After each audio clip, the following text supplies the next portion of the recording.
السلام عليكم، اهلا بكم في فيديو جديد. بعد فوز النادي الاهلي على مازيمبي الكونغولي وصعوده لنهائي افريقيا علشان يقابل الترجي التونسي، كان من الطبيعي ان الاعلام الكونغولي هو اللي يطلع ينتقد الحكم والفار علشان لغى له هدف مشكوك في امره. لكن على العكس تماما، ان الاعلام المصري هو اللي طلع وانتقد الحكم وعاتب الحكم وعاتب المخرج وزعلان ان الاهلي المصري وصل نهائي افريقيا.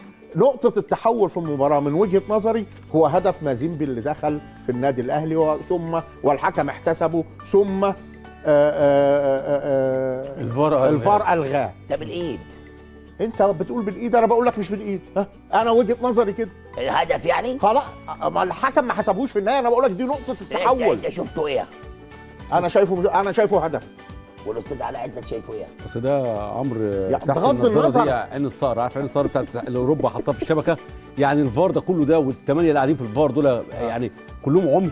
لا مش عمي، هم زيك كده بس عينهم حمراء. عينهم حمراء بغض النظر، بس انا ماليش دعوه. انا بقول مازيمبي ليه ما وجهة اعترضش نظري. ولا انسحب؟ طب يا ليه جماعه مازيمبي ما اعترضش؟ ثانيه واحده بس. فضيحه. اتفضل فضيحه. ما تشوف هنا لمست ايد دي جايه، دي لمسه يد دي. يعني هو الفار مصري يا عمرو. لو لمست الايد مش بتغير اتجاهها. الكوره لما تلمس اليد مش بتغير اتجاهها ولا تقعد. يا عم لمسه يد، في هي لمسه يد كمان. يا باشا انا اعملها كده بايديا واروح مكملها بدماغي. اكمل كلامي يا باشا. هي لمسه يد مش هي اتحسب اتلغت خلاص. انا بقول انت مش شايف انه جول؟ ازاي شايف انه جول؟ انا حر يا اخي. ما انت يعني التحول انه اتلغى جول حقيقي، دي وجهه نظرك.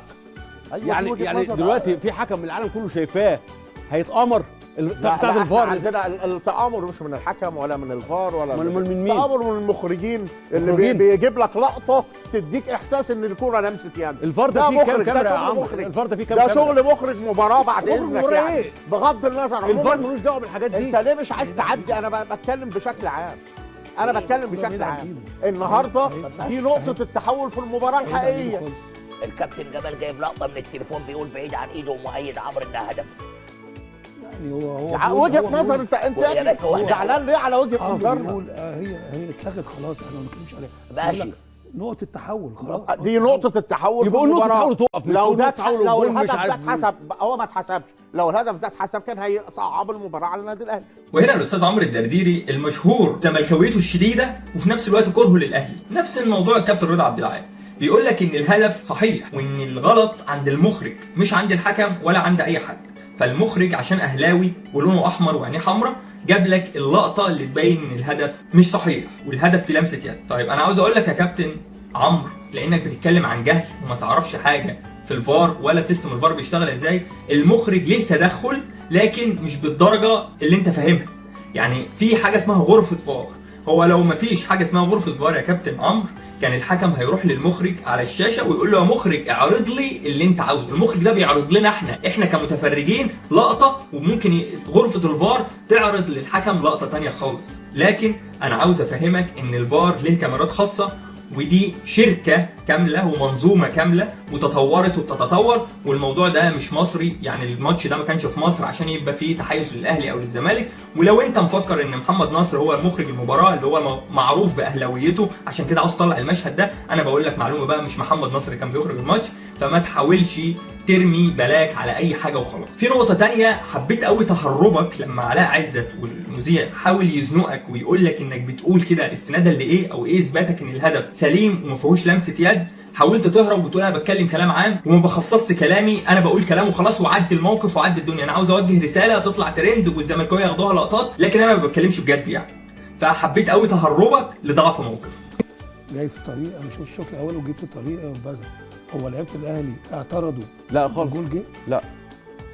طب لو هي هاند بول كان لعيبه الاهلي جرى الحكم عشان ما هي خطفه يا كابتن، هي خطفه بسرعه، عارف زي هدف مردود. طب انا انت بتناقض نفسك. لا مش بناقض نفسي. بيبان برضه انها غير اتجاهها، بيبان ان هو لعبها بايده، فاللعيب بيعترض يا كابتن. اصل الفار يا كابتن مش هيجامل الاهلي يعني. انا هو كمان في حاجه، بس مش الحكم المساعد من هنا من ناحيه يمين او من ناحيه شمال هو اللي لغى.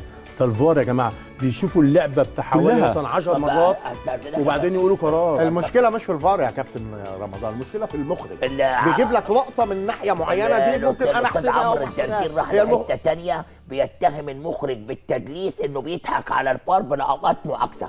انا ما قلتش كده، انت لا اللي لا بتقول. انا فاهمك. انت حضرتك اللي بتقول تدليس، انا ما اقولش الكلام لا ده. مخرجين نزاه ومحترمين. كابتن جمال عبد الحميد طالع بهدوء كده وباحترام وعاوز يعني يقنعك بهدوء، وبيقول لك ايه؟ نفس الكلام اللي قلناه على الكابتن رضا، هو نفس العقليه يا جماعه. بيقول لك ان لو الهدف ده فيه لمسه يد كانت لعيبه الاهلي راحت اعترضت على الحكم. كابتن جمال هرد عليك بنفس المنطق، انتوا ازاي بتقولوا ان لعيبه الاهلي مطالبه ان هي تروح تعترض على الحكم عشان يلغي الجول، وما بتقولوش ان لعيبه مازيمبي هم اللي يروحوا يعترضوا على الحكم لما لغى الجول؟ مين اللي المفروض يدور على حقه؟ مين اللي المفروض يدور على حقه؟ الظالم ولا المظلوم؟ بالعقل يعني، لو الظالم هو اللي المفروض يروح يدور على حقه كانت لعيبه الاهلي بقى المفروض هي اللي تروح تعترض، لكن الطبيعي ان المظلوم لو عارف ان هو مظلوم هيروح يعترض. فاذا لو لعيبه مازيمبي مظلومين كان هم اللي يروحوا يعترضوا على الحكم، مش لعيبه الاهلي اللي تروح. فانا ما اعرفش هي راكبه معاكم ازاي بصراحه. لكن عبد الناصر زيدان لما زنق عمرو الدرديري وقال له انت بتقول ان المخرج مدلس وبيجيب لقطات معينه عشان يحسبها للاهلي، قال له انا ما قلتش كده، انت قول اللي انت عاوزه، انا ما قلتش كده. وتهرب للمره الثانيه عشان مش قادر يواجه الحقيقه ومش قادر يطلع يقول للناس يا جماعه انا عاوز اقول اراء ثعبانيه متناقضه مع بعضها، بس اطلع اقول حاجات تعمل بلبله وتعمل وش وخلاص. كونفدراليه او من دوري الابطال. هرد عليك رد مقنع، بس اتمنى تستوعبيه. اتفضل. يعني على حسب طبعا ذكائي المتواضع ان شاء الله. لا انا استوعبه، والله مش انا اللي استوعبه، حتى والله مش عايزين يستوعبوه. ماشي. هو مع احترامي الشديد انا ما اعرفش البرنامج ده بيتعمل ليه او بيقدم ايه بصراحه يعني، لكن طالما جت سيره الاهلي محتاجين للاسف نرد نشوف الكابتن عاوز ايه. بيقول لك للمره الاولى في التاريخ انا هرد عليكم بالمنطق وهقنعكم وحاولوا تستوعبوا بقى، يعني انتوا كاهلاويه حاولوا تستوعبوا الافكار اللي هقولها. اتمنى ما تدينش نفسك، يعني اتمنى انا هسمعك وهحاول افهم وهحاول افتح مخي وافهم انت عاوز تقول ايه، وتقنعني ازاي ان دوري الابطال زي الكونفدراليه والاثنين زي بعض بالظبط ومفيش فرق في المستوى. انا هحاول افهم، ويعني فاهم انت ادخل جواك كده وافهم انت بتفكر في ايه، هحاول. اللي خارج من الدوري الابطال بيروح لنظام الكونفدراليه اسمه الدور ال 16 المقرر. الخارج من فين؟ من دوري الابطال اللي هو بيلعب في النادي الاهلي. الفرق اللي تطلع من فرق مع النادي الاهلي في دوري الابطال بتروح تنضم للكونفدراليه عشان يلعبوا دور 16 مقرر. الكلام ده اتلغى في الموسم ده، ما فيش دور 16 مقرر. ده معناه ان البطل اللي بيلعب هنا كبطل دوري بيروح يلعب مع الكونفدراليه. ما فيش فرق. وجائزه الكونفدراليه مفيش فرق. حضرتك شايف انه مفيش فرق؟ مفيش فرق، كلها فرق افريقيه. الحاجه الثانيه، هل الكونفدراليه بلا جوائزها 3 مليون دولار؟ يعني التصريح دلوقتي اللي حضرتك بتقوله لنا ان الكونفدراليه مساويه لدوري الابطال. مساويه لدوري الابطال. ده تصريح جديد. ماشي، بس الجديد اللي عاوز اقوله لك الزمالك ياخد الكونفدراليه والاهلي ياخد بطوله دوري الابطال، يبقى السمر الافريقي مصر. ايه رايك عزيزي المشاهد؟ فتحت مخك؟ حاولت تستوعب؟ كبرت مخك؟ هديت؟ شربت حاجه؟ فهمت حاجه؟ لا ما فهمتش حاجه. هو بيقول لك ان الكونفدراليه زي دوري الابطال، الاثنين البطولتين بمستوى بعض من حيث الفرق واللعيبه والقوه والتنافسيه. طب حلو، اثبت لي بقى، محتاج تثبت لي. قال لك ايه؟ كان قبل كده الفرق اللي بتطلع من دوري الابطال بتروح تلعب في الكونفدراليه، تمام؟ ودلوقتي اتلغت، فاذا الاثنين بقوا قد بعض. ازاي يا جماعه؟ يا جماعه ازاي؟ يا جماعه اقنعوني. انا قلت لك في اول الفيديو ايه؟ هيجيب مثال يدين نفسه. انا متاكد، كنت واثق من اللي بقوله لك، هيجيب حاجه يدين نفسه بيها او يلغي فكرته بيها. قال لك ايه بقى؟ بيقول لك ان الفرق اللي بتطلع من دوري الابطال، اللي هي الفرق اللي انهزمت في دوري الابطال، اللي الفرق اللي مستواها ما يلعبش دوري الابطال، بتروح تلعب في الكونفدراليه. صح؟ مش هو قال كده؟ طيب المثال اللي هو قاله ده معناه ان الفرق الضعيفه في دوري الابطال بتروح تلعب في بطوله اقل على قدها. المنطق بيقول كده. فاذا دوري الابطال بطوله اقوى بكتير من الكونفدراليه. انا ما اعرفش هو عكسها ازاي، انا ما اعرفش هو فاهمها ازاي بصراحه. المشكله اللي يزعلك ان مش هو بس اللي فاهمها كده، ده في ناس كتير فاهمه الكلام ده وبتاخد الفيديوهات دي ويقول لك بص شوف الفرق، شوف ازاي البطولتين زي بعض. في ناس مقتنعه، حول ربنا معاك. رد عليك. هو النادي الاهلي مش فاز بالكونفدراليه وعملت احتفالات في الجزيره وخارج الجزيره؟ يعني النادي الاهلي لعب في الكونفدراليه وخدها. ليه النادي دلوقتي بتقللوا من بطوله الكونفدراليه؟ لما الاهلي خدها كانت حلوه. محدش قلل خالص. استنى بس يا رب. محدش قلل خالص كابتن، من فضلك ما تقولش كلام.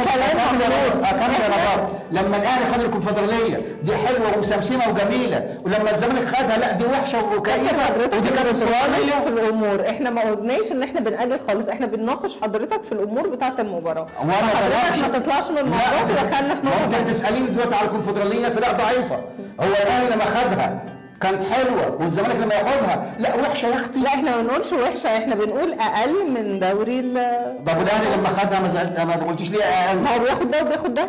ليه ما قلتش ما اقل؟ قلتش اقل، ما كنتش بقارن ساعتها بين ده وده، حضرتك اللي مصمم تحط الاهلي في مقارنه. مش إحنا ما مقارنة، بنتكلمش عشان دلوقتي برد عن عليك الأهلي. لأنك هتيجي مباراه الاهلي وهنتكلم عنها. نواياكي سيئه فلازم ارد على عرفت نواياكي. نواياكي سيئه. وانت نواياك يا كابتن بصراحه عظيمه.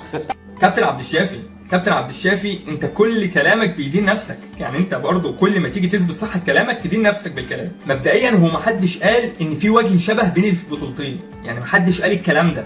يعني احنا كاهلاويه محدش فينا طلع قال يا جماعه دي اقوى ودي اقل، هو معروف مين اقوى ومين اقل، معروف، احنا ما بنتكلمش في المواضيع دي. لكن انت اللي طلعت وقلت البطوله الكونفدراليه يا جماعه قويه زي دوري الابطال، فقلنا لك اثبت وجهه نظرك فما عرفتش، فجاي دلوقتي بتقول لنا هو انتوا لما فزتوا بيها كاهلي ما عملتوش احتفالات وما فرحتوش؟ طب ما عادي لازم نحتفل يعني عادي، انت ايه اللي مزعلك؟ لما انتوا احتفلتوا كده مش عاوزين الزمالك يحتفل ليه؟ كابتني كابتن عبد الشافي ما حدش قال لك ما تحتفلش، حضرتك اللي طلعت عملت المشكله وحضرتك اللي زعلان مننا ان احنا بنناقشك فيه. حضرتك احنا مالناش اي يد في الموضوع، انا بريء يا بيه. ها حضرتك اللي عملت المشكله وعملت اللغط بان البطوله الكونفدراليه زي دوري الابطال، ولما جينا نقول لك اثبت لنا وجهه نظرك واكد لنا ان هي فعلا اقوى طلعت وقلت لنا هو حد يعني كلم لما كسبتوا الكونفدراليه وفرحتوا؟ مش فاهمك والله، ما بقيت فاهم يا جماعه. انا بحاول اجيب الفيديوهات دي عشان نتناقش مع بعض، بس الموضوع مرعب. يعني لو في ناس عايشه معانا على الكوكب بالطريقه دي، لا ما هو الموضوع كده صعب، احنا كده مش هنستحمل بعض. ده كويس قوي ان احنا ما بنتعاملش في حياتنا اليوميه مع عقول زي دي، ولو عندك في حياتك اليوميه عقول زي دي حاول تتجنبهم، يعني انت هتعيش من غيرهم عادي على فكره، والحياه من غيرهم افضل بكتير. فبس كده عزيزي المشاهد عشان ما اطولش عليك، ما تنساش بقى تعمل لايك وسبسكرايب، واهم حاجه رايك اللي بتكتبه تحت ده يهمني، انا بحب اقراه واشوف هل في ناس مقتنعه باللي بيتقال ده ولا لا. اشوفك في فيديو جديد، سلام.